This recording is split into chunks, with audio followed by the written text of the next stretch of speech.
Alam mo, yung pagkukulang ng mga magulang. Araw-araw, nagbabahagi siya ng kwento ng iba. Hindi totoo yun. Huwag ka nagpapaniwala sa mga sinasabi nun. Bahay tayo!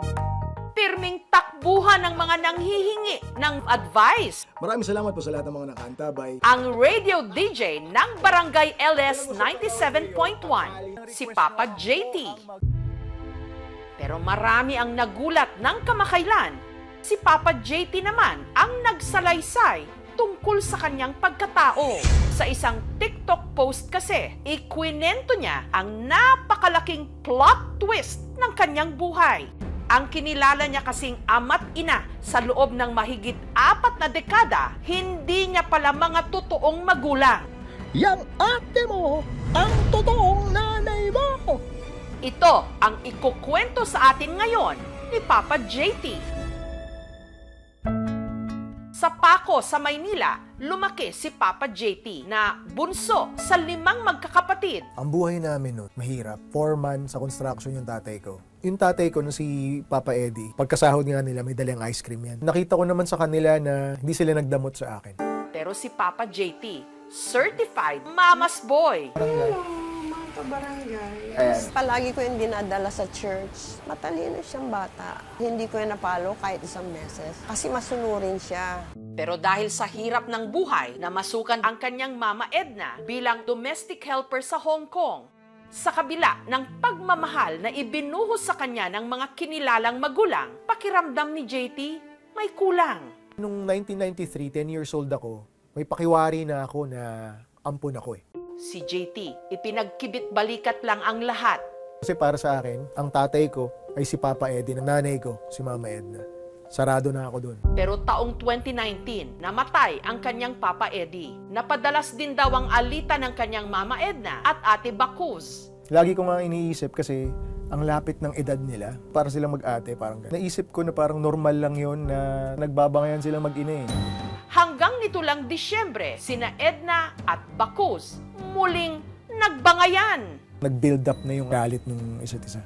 Paalisin mo na itong ate mo! Ayoko na makita to, napakabastos, walang galang sa magulang. Nanumbat na si Ate Heli. Ako ang nag-alaga sa mga kapatid ko. Batang-bata pa lang ako, iniiwan nyo na kami. Nung ngayon naman, yung nanay ko sumagot, sakripisyo? Sasabihin ko sa'yo kung sino ang nagsakripisyo. Hanggang sa nagulat na lang daw si JT sa sunod niyang narinig. Sige, Jack, gusto mo malaman kung sino ang totoong nanay mo? Yang ate mo ang totoong nanay mo! Mula nung ipinagtapat kay JT ang katotohanan, tila nagbago raw ang pakikitungo ng kanyang Ate Bacuz sa kanya. Siguro yun ito yung panahon na ginusto rin ni Lord na para malaman niya na yung totoong pagkatao niya. Pero kung si Bacuz pala ang totoong ina ni Papa JT, sino ang tunay niyang ama? Kasi nung bata pa lang ako, sinasabi na sa akin ng mga nanay ng mga kaibigan ko, Arabo tatay mo. Sinasabi ng nanay ko, French, Nung tanungin naman niya ito kay Bacuz, di daw Pilipino, pang foreigner daw yung kanyang beauty. So naguluhan ako. noong dekada 80, laman daw talaga si Bacuz ng mga KTV bar sa Maynila. Narinig akong kumanta nung may-ari. Nag-guest ako noon sa event na gagawin. Nagpasama raw si Bacuz sa kanyang tiyahing si Lita para bumili ng masusuot sa isang event. Nakipagkita siya rito sa isang hotel sa Pasay, kung saan din di umano naka-check-in ang amo nitong sikat na mime artist mula sa France. Walang iba kundi si Marcel Marceau, na imbitahan daw kasi itong magtanghal sa Pilipinas. Nadaknan ko si Marcel doon.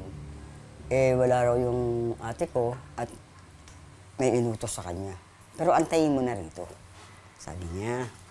Si Marcel Marceau, tila na love at first sight daw kay Bacuz. Gusto daw niya ako. Hanggang ang kanilang pagkikita na uwi sa kapusukan. Wala, hindi na kami nagkita no afternoon. Pero ang hindi alam ni Bacuz, ang nangyari sa kanila, magbubunga. Gusto ko nga patayin eh. Bakit mo ginanyan yung anak ko? Ang ina ni Bacuz na si Mama Edna, nakausap pa raw noon sa telepono si Marcel. I'm looking for Lita. I'm talking with Marcel Marceau. Kaya doon alam ko na Marcel Marceau ang tatay niya. Pero si Bacuz nagdesisyon na huwag ipaalam kay Marcel Marcio na di umano may anak pala sila. Hindi ko pa siya kakayanin na kalaki na gano'n. Paano ko siya bubuhayin? Sinabi ng papa ko na, sige, tuloy mo na lang yan at ako nang mag-aalaga niya. Kaya mula nung ipinanganak ni Bacuz si JT, sina Mama Edna at Papa Eddie na ang kinilala niyang mga magulang. Hindi naman naging mabigat sa akin yun. Kasi talagang inano ko sa puso ko na anak ko siya. Ang guilt ko lang talaga yung nagsisinungaling. Kaya nung nag-away sina Mama Edna at Bacuz nito lang Disyembre, hindi na raw ito nakapagtimpi pa. Sabi ko, tumatanda na kasi ako, Lord. Gusto ko may pagtapat sa Kanya na sa tamang mahabang pangunawa niya. Kung ang tanong kumbinsido ba ako na si Bacuz o si Ate Helen ang totoong nanay ko? Oo.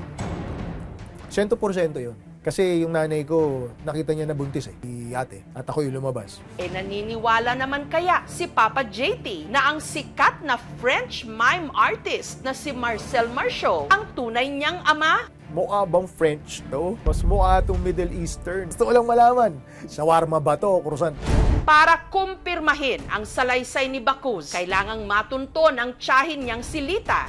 Pero si Lita, matagal nang patay. Pero sa pagsasaliksik ng aming team, may nahanap na dokumento na maaari raw makapagsabi kung totoo nga bang anak si JT ng sikat na mime artist mula sa France na si Marcel Marcio. So naguluhan ako. Sa aming pagbabalik.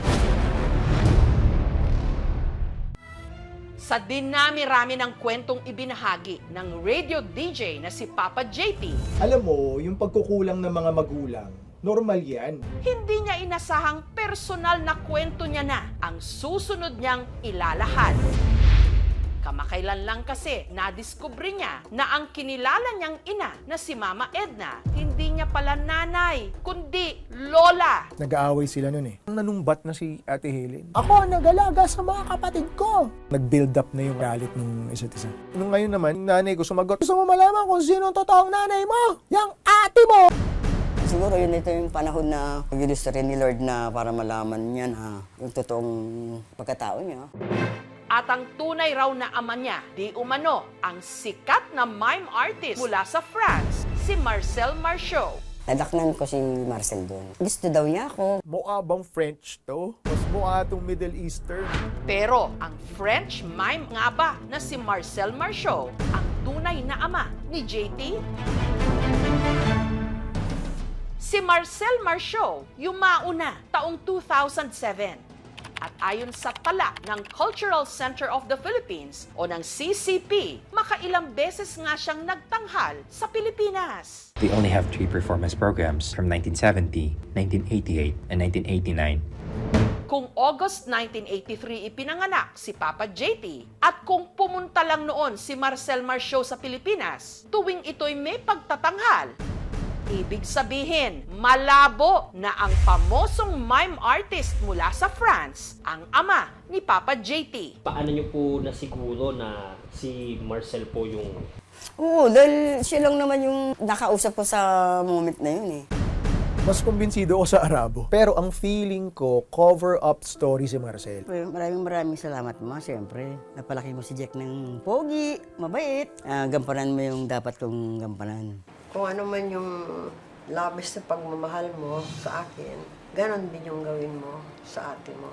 Kasi ikaw ay nanggaling sa kanya. Wala naman akong hiling para magpakain na siya. Hindi. Kasi itong dynamics namin okay na to Ang nanay ko talaga ito. Nalaman ko na nanay ko siya biologically. Natutuwa ako. Kukumpleto yun sa mga pirasong wala Bubuo yun sa'yo Hindi man kilala sa ngayon ni Papa JT ang totoo niyang ama, hindi niya ito itinuturing na kakulangan sa kanyang pagkatao. Pakiramdam daw niya, buong buo pa rin siya dahil meron siyang hindi lang isa, kundi dala-dalawang ina.